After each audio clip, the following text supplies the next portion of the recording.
職場で仕事をどれだけ頑張っても満たされずに焦りを感じる。成果を求めて自分で自分を追い詰めてしまう。成果を出さないと自分には価値がない。といったような不安に悩まされることはないでしょうか。そのような悩みは実は自己肯定感の低下が関係しているのかもしれません。この動画では成果が求められている社会の中でどうすれば心が軽くなるかを解説していきます。この動画ではまず、なぜ疲れるのかについてお話しします。次に、自己肯定感の削られ方を見ていきます。最後に、自己肯定感の高め方について考えてみます。なお、本動画の内容は個人的な意見を含んでいます。では早速、なぜ疲れるのかから見ていきます。世の中の流れは、規律社会から成果社会に大きく変わってきていると思います。例えば、高度経済成長期などでは、規律社会の特色が強く、上から言われたことをこなす、何々してはいけないと言われる、他人に監視される、上司などの外部からの抑圧が強い、ひどい時にはヒステリー症状を起こしてしまう、といったようなことがあったと思います。一方、現在は成果社会となっており、自ら考えることが求められる、もっと頑張れ、自己実現せよ、と言われる。自分自身で自分を監視する。内面的プレッシャーが強い。ひどい時にはうつ病や燃え尽き症候群になってしまうということが挙げられると思います。このように現代社会では不安や焦りといったマイナス感情をエネルギー源とした頑張りが助長されやすいのではないかと思います。現代社会では不安や焦りといったマイナス感情をエネルギー源とした頑張りが助長されやすいということでしたが、この不安や焦りがある種プレッシャーとなり、そのプレッシャーが大きくなりすぎると、どうせ自分なんかと自己肯定感が削られていく。そして自己肯定感が低いと自分の存在意義を自分自身ではなく自分の外部、つまり成果に求める。そして自分の存在意義を成果に依存してしまうといった流れがあるように思います。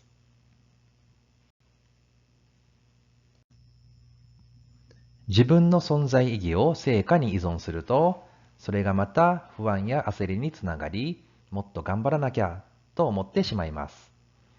すると、またそれがプレッシャーになり、目の前の仕事に対して頑張るのですが、いくら頑張っても不安で、どうせ自分なんかと自己肯定感の低下につながる。それにより自分の存在意義を成果に依存するといったような成果社会の負のループによりどんどん疲れていってしまうといったことがあるように思います。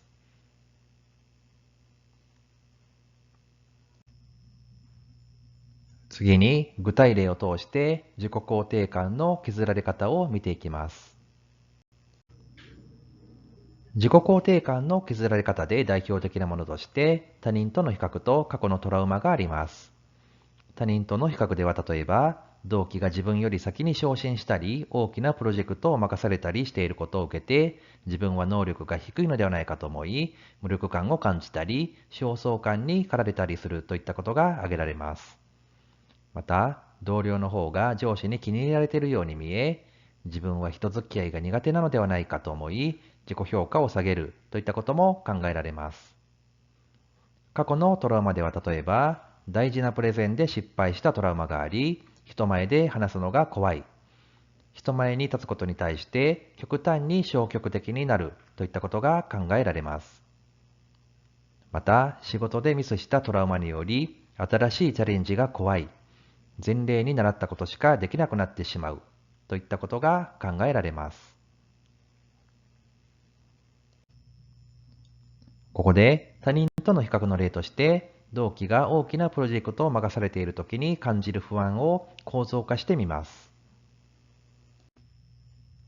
漠然とした不安でも構造化して整理してあげることで解決の糸口が見えてくる可能性があります。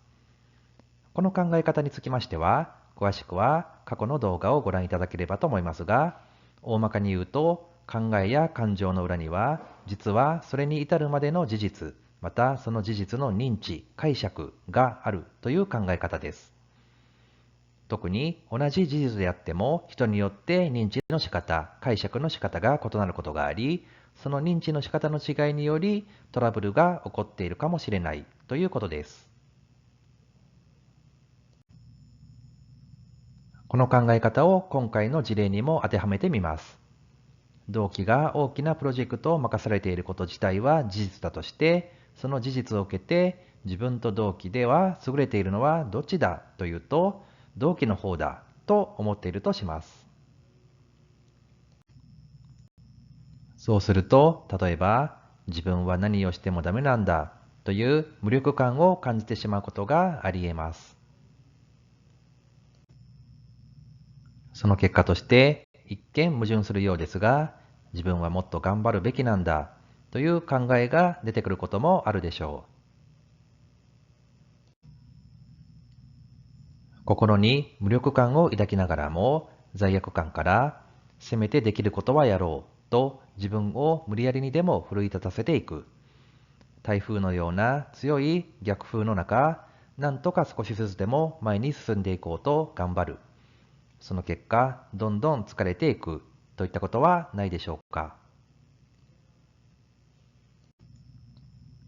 次に過去のトラウマの事例として、昔人前で話して笑われたといった例を挙げます。このような過去の経験を持っている時の不安を構造化してみます。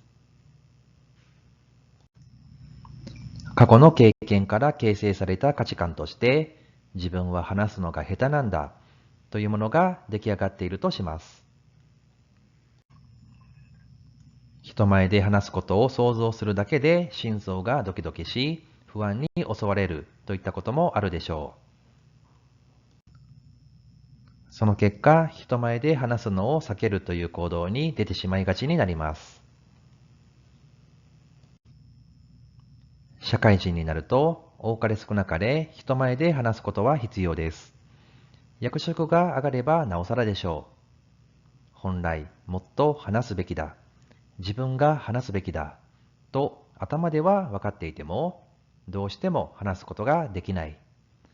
なんて自分はダメなんだ。と絶望してしまうといったこともあるかもしれません。ここからは自己肯定感の高め方についてお話しさせていただきます。自己肯定感の高め方にはいろいろな方法があると思いますが、ここでは3つの方法をお話しさせていただきます。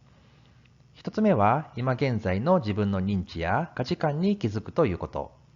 2つ目は他人と比較しない。比較するなら過去の自分と比較するということ。3つ目は過去の解釈を変える。具体的には過去のすべてに丸をつけて肯定するということです。まず一つ目の方法である、今現在の自分の認知、価値観に気づくことについてお話しします。先ほどの事例で、同期が大きなプロジェクトを任されている例を取り上げました。この事例をもとに説明していきます。まず事実から認知に移る段階で、自分と同期だと優れているのはどっちだというと同期だという認識になっていました。まずここを本当にそうなのかと問い直してみます。例えば優れているのは自分か同期かのどちらか一方であるというような白か黒かのような考え方の前提があるように思います。そのような考え方は本当に適切な考え方でしょうか。また、そのプロジェクトは確かに大きなプロジェクトなのかもしれませんが、そのプロジェクトに任されるかどうかだけが大事なことなのでしょうか。他にも大事な仕事はいっぱいあるのではないでしょうか。また、他人軸による評価を気にしすぎてはいないでしょうか。大学選びでもそうですが、本当はやりたいことがあるのに、とりあえず勉強がそれなりにできるから、偏差値のできるだけ高い大学に行っておこうというような他人軸評価で人生を決めてしまうことはあると思います。一概にそれが悪いとは思いませんが、本当にやりたいことがあるのにその道に進まないのは、他人の目を気にしすぎているということもあると思います。今回の例でも、上司や他の同僚が自分のことをどう思うのかという他人軸評価を気にしすぎているということはないでしょうか。視野を広げ、自分の思いに正直になることも時には必要だと思います。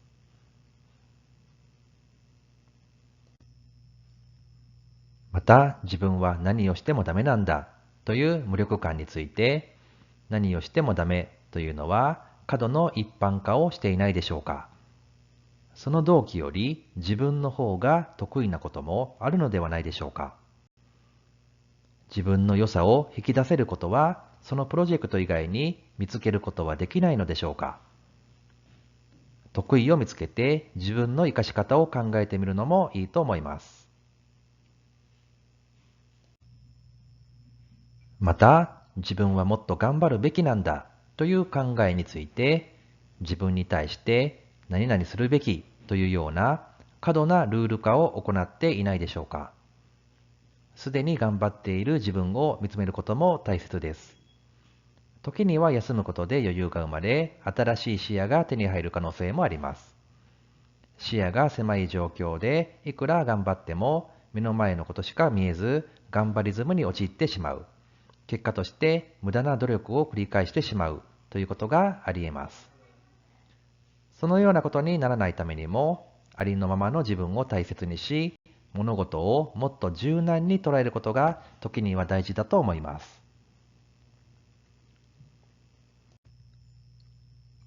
次に、自己肯定感の高め方の2つ目の方法として、他人と比較しない。比較するなら過去の自分というお話をします。昔人前で話して笑われたという過去のトラウマがあったとしても、一度失敗したからといって苦手と決めつけるのは過度の一般化の可能性はないでしょうか。また、自分が知らないだけで、実はその発表を評価してくれた人もいたかもしれません。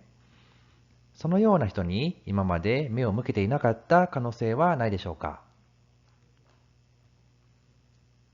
また、過去の失敗を糧に、部分的だけでも前よりうまく話せたこともあるのではないでしょうか。確かに人前で話すのが上手い人は上手く、とても自分ではかなわないと思うこともあるでしょう。しかし、比較すべきは他人ではありません。あえて比較するのなら、過去の自分、もしくは努力をしなかった自分です。努力の成否は他人と比べて結果が良かったかどうかではなく、比較対象は努力しなかった自分と考えてみましょう。確かに、オリンピックや何らかの大会で競い合う場合であれば、他人との競争は避けられませんが、実際の仕事では、そのようなシビアな場合は限られてくるでしょう。少しでも前に進んで進歩した自分自身を認めてあげるということは大事なことだと思います。また、自分が思っているよりも他人は自分のことを意識していない、覚えていないというのもよくあることだと思います。もしかしたら、ちょっと自意識過剰になっているかもと思ってみるのもいいかもしれません。このように考えてみると、自分がこうに違いないと思っていることが視野を広げると単なる思い込みであった可能性が出てきます。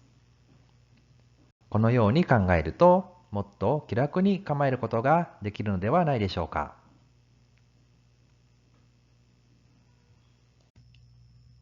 最後に、自己肯定感の高め方の3つ目の方法として、過去の解釈を変える、過去のすべてに丸をつけるというお話をします。大きなミスをしたことは、その経験のおかげで成長できたと捉えることもできます。昇進試験に落ちたことは、それにより自分の足りないところを見直す機会ができたと捉えることができます。上司に怒られたことも、それだけ上司に自分が期待されている証拠とも捉えられます。本当にどうでもいい人にはわざわざ自分の時間を使ったり、パワーを使って怒ったりもしないでしょう。何も言われなくなったら終わりだけど、自分は期待されているからこそ指摘されたんだと捉えてみましょう。厳しい職場で苦労したことも、そのおかげで精神的にもタフになれ、自分で考える癖がついたと言えるかもしれません。職場の人間関係で苦労した経験も、チームで仕事をしていくには、技術的なスキルだけが大事ではないことを気づくきっかけになったと言えるかもしれません。過去に起こった事実自体は変えられませんが、過去の解釈は変えることができます。今まで否定的に捉えていた過去を改めて肯定的に捉えてみましょう。これは過去のすべてに丸をつけていく作業となります。そうすると、過去の積み重ねである今の自分が肯定されることにつながり、結果として自己肯定感が高まることになると思います。自己肯定感の高め方のまとめです。この動画では、今現在の自分の認知、価値観に気づく、他人と比較しない、比較するなら過去の自分、過去の解釈を変えるという3つの方法をお話しさせていただきました。共通する心構えとしては、目の前の成果と自己価値を切り離すことが挙げられます。例えば、赤ちゃんはいるだけで愛されるように、自分の存在価値を大事にしてみましょう。また、何をするかという doing だけにとらわれすぎず、どうあるかという being を大切にしましょう。ありのままの自分の価値を再認識することで、成果社会の中でもたくましく生きていけるのではないかと思います。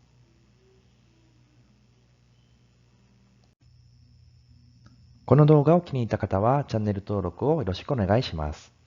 今後も製造業に関する役立つ情報を発信していきたいと思いますので、引き続きよろしくお願いいたします。